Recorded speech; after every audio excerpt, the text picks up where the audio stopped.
How to rotate the text in YT Create application. Hey guys, welcome to my channel, and in this video I'm going to show you how you can rotate your text in YT Create application. So it's super easy and we will make sure you get it right. You just make sure to watch the complete video carefully to avoid forgetting anything and making mistakes.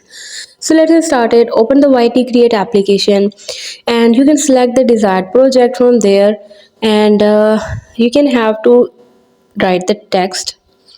If I tap on the text effect, I can just simply tap this one and you can see that this text will be created. Now tap on the done.